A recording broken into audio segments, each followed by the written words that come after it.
Oke. Halo, selamat siang Bu Ira. Halo, selamat siang Ustaz Valen. Apa kabar Bu? Puji Tuhan, kabar baik Ustaz. Puji Tuhan. Bu Ira mau cerita apa nih? Iya, Suster Valen, hari ini saya pengen sharing nih sama Suster Valen. Sebenarnya saya kepikiran untuk memasukkan muatan sosial emosional nih di RPP saya.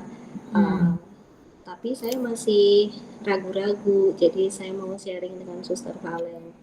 Sebenarnya untuk menerapkan KSE itu di RPP, apakah semua materi itu bisa kita sisipkan?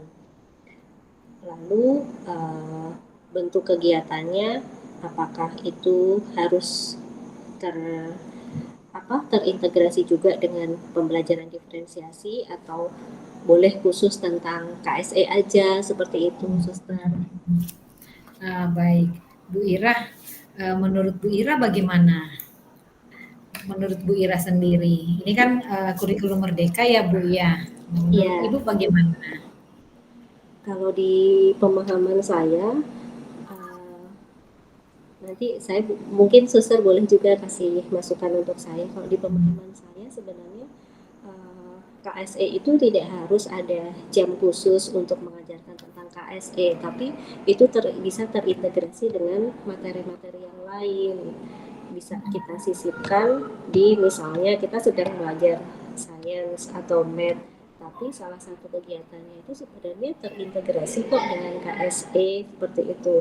Misalnya ketika anak-anak mengerjakan tugas berkelompok. Lalu Mm-mm. di sana kan ada interaksi sosial ya, Suster ya. Jadi anak-anak di sana dilatih untuk keterampilan berelasinya seperti itu. Lalu juga uh, kemampuan bersosialisasi seperti itu. Boleh ya, Suster ya? Bisa sih, bisa. Nah, Bu, sebelum jauh melangkah, kira-kira Ibu mau masukkan di pelajaran apa ya? Kebetulan saya mau mengajar bahasa Indonesia nih, Suster. Mengajar bahasa Indonesia. Saya itu materi minggu depan itu tentang cerita rakyat, Hmm, tentang cerita rakyat dari Nusantara. oke.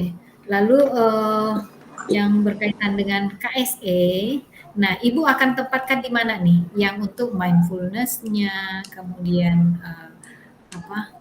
eh, ini tentang pribadi, lalu hubungan sosial dan sebagainya itu. Ibu mau tempatkan di mana nih? Coba kita bedah untuk kurikulumnya RPP-nya ya. Iya, baik Suster. Rencananya untuk uh, untuk KSE-nya itu nanti saya akan lebih tekankan di kegiatannya, di prosesnya. Jadi nanti kan saya akan memberikan tugas anak-anak secara berkelompok untuk mencari cerita rakyat dari seluruh Nusantara. Satu kelompok itu nanti membawa satu cerita. Kemudian nanti mereka akan mendiskusikan cerita tersebut, lalu ada bedah seperti bedah buku gitu, Suster. Jadi nanti pesan moralnya apa, lalu konflik dalam ceritanya apa, lalu emosi apa yang ada di dalam cerita itu, misalnya marah, senang, sedih. Jadi untuk kesadaran dirinya mungkin ketika anak-anak itu mengenali emosi dari tokoh-tokoh yang ada di dalam cerita. Misalnya senang, sedih, marah, kecewa. Itu untuk kesadaran dirinya. Lalu untuk sosialisasinya itu ketika anak-anak mengerjakan secara kelompok. Ketika mereka bekerja secara kelompok, berarti kan mereka harus saling pengertian, gak bisa egois, terus menerima pendapat teman yang lain seperti itu. Lalu untuk keterampilan berrelasi relasinya itu berkaitan dengan misalnya kan salah satu aspek dalam keterampilan berelasi itu ketika kita memberikan pertolongan atau meminta pertolongan ketika kita butuh. Nah, di sana ada teamwork. Jadi ketika ada satu anggota yang mungkin merasa kesulitan, itu bisa meminta bantuan ke anggota yang lain, atau sebaliknya ketika salah satu anggota melihat bahwa temannya ini kesulitan, itu dia bisa membantu itu untuk berelasinya. Kemudian kalau untuk bertanggung jawab itu nanti terkait dengan ketepatan waktu pengumpulan. Jadi di Google Classroom itu kan saya tentukan deadline pengumpulannya itu misalnya hari Jumat jam 16. Berarti kan mereka harus menyelesaikan tepat waktu. Itu termasuk dalam tanggung jawab.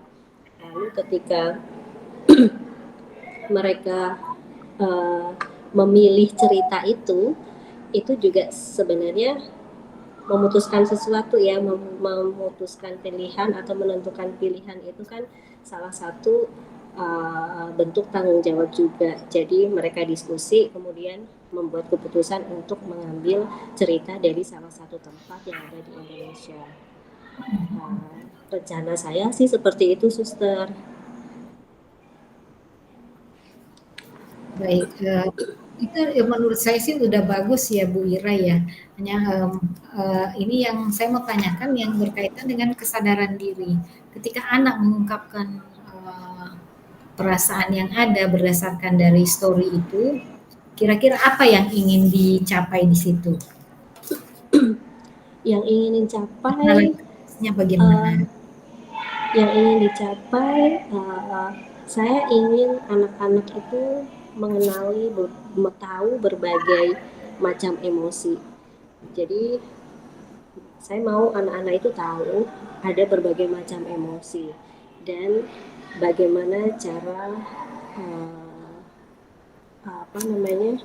bagaimana cara menyampaikan, bagaimana cara menyalurkan emosi tersebut dengan cara yang benar. Karena biasanya di dalam cerita-cerita itu mungkin ada ya misalnya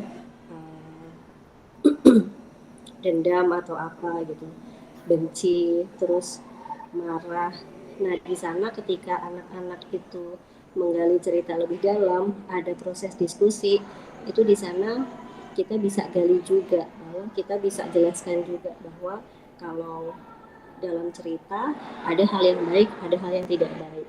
Ketika amarah itu dilampiaskan atau disalurkan dengan cara yang tidak baik, amarah itu normal, is emotion gitu, itu salah satu emosi. Tapi ketika kita menyalurkan itu dengan cara yang tidak baik, ternyata itu bisa melukai orang lain, bahkan bisa melukai diri kita sendiri, seperti itu.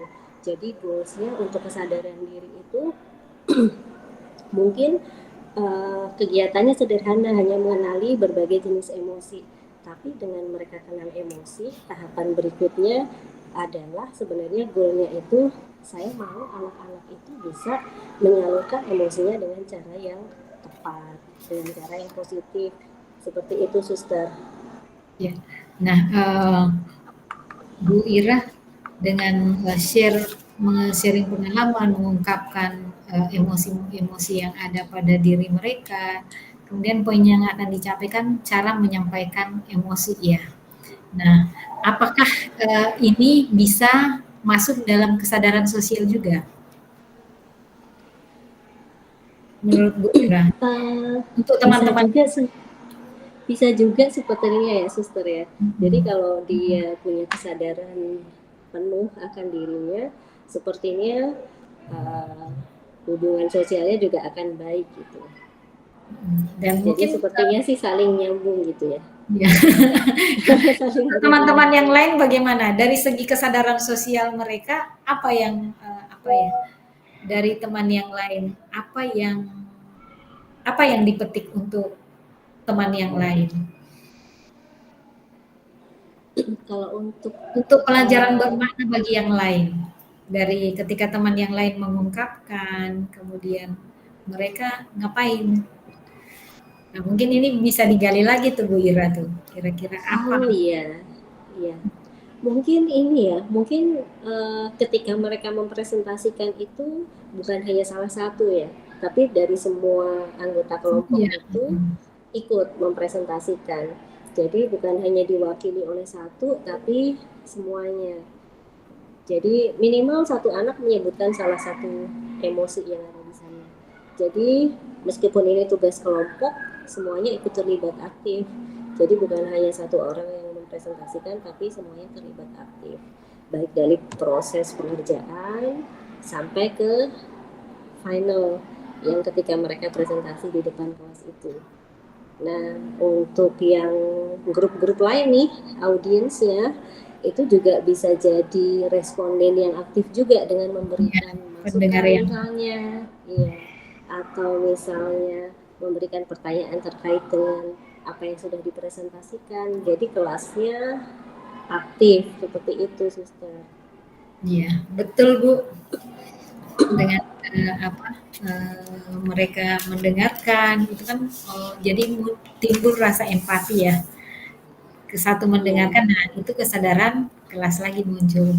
Satu Sama mendengar. respect ya, Suster ya. Respect mendengarkan ketika teman-temannya sedang presentasi seperti itu. Nah, kesulitan apa yang dialami Bu Ira saat membuat modul ini? Kesulitan, saya sempat ragu nih Suster untuk alokasi waktunya. Karena ini kan tugas kelompok. Sebenarnya jam saya mengajar itu di hari Senin cuma 2 JP nih gitu. Nah ini apakah saya nggak yakin apakah ini akan selesai di hari itu dengan 2 JP. Karena kan anak-anak harus cari cerita dulu, mereka harus ke perpustakaan, cari referensi mungkin di lab komputer untuk nyari apa namanya resource-nya. Menurut Bu Apakah Ira, boleh nih kalau ya gimana Suster? menurut Bu Ira apakah bisa itu di break menjadi 2 kali pertemuan dalam 2 JP, jadi kenanya 4 JP ya, tapi break pertemuan berikutnya. Di breakdown. Sebenarnya bisa ya Suster ya. Harusnya sih bisa ya. Harusnya sih bisa ya. Kan kan 1 minggu itu saya punya 5 JP nih. Mungkin yang pertama itu saya bisa isi tentang penyampaian materi dulu. Sambil nanti anak-anak cari resource. Yang pertemuan 1 ke 2, 3 ke 4 itu anak-anak mengerjakan kelompok karena resource-nya sudah ada di hari yang berikutnya. Nah mungkin saya bisa pakai sesi yang kelima itu untuk presentasi dan refleksi mungkin ya Suster ya. Bisa jadi, bisa. Nah nanti tergantung dari Bu Ira menyikapinya. Aduh senang nih saya Suster jadi dapat pencerahan. Bu Ira dari pertemuan kita, dari ngobrol ini, nah langkah apa yang akan diambil Bu Ira selain yang sudah diceritakan untuk agar pembelajaran yang sudah dirancang ini bisa berjalan dengan maksimal?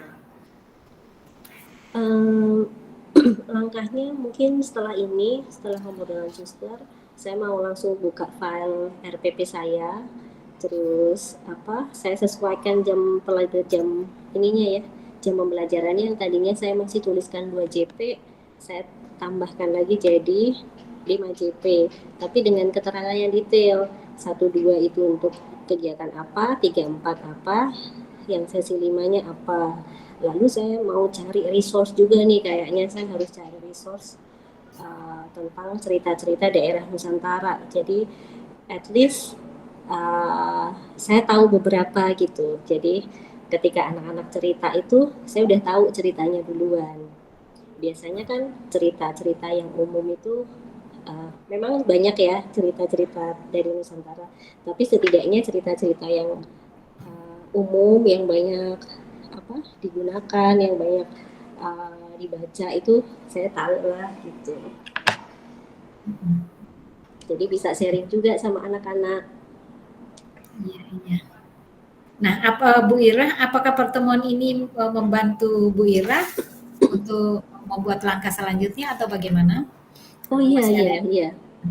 Ya, saya sangat terbantu. Yang awalnya tadi saya masih ragu-ragu, benar nggak ya pemahaman saya untuk penerapan KSE ini gitu. Apakah harus ada jam khusus atau bisa terintegrasi? Lalu saya masih ragu-ragu nih. Eh, ini kalau saya terapkan 2JP aja bisa nggak ya? Tapi saya akhirnya dapat penguatan nih gitu dari suster. Jadi lebih dapat pencerahan lah gitu. Nah, baik, terima kasih Bu Ira untuk sharingnya. Selamat melaksanakan. Tuhan memberkati. Semoga Terima kasih bermanfaat. suster. Amin. Terima kasih suster masukannya, sharingnya.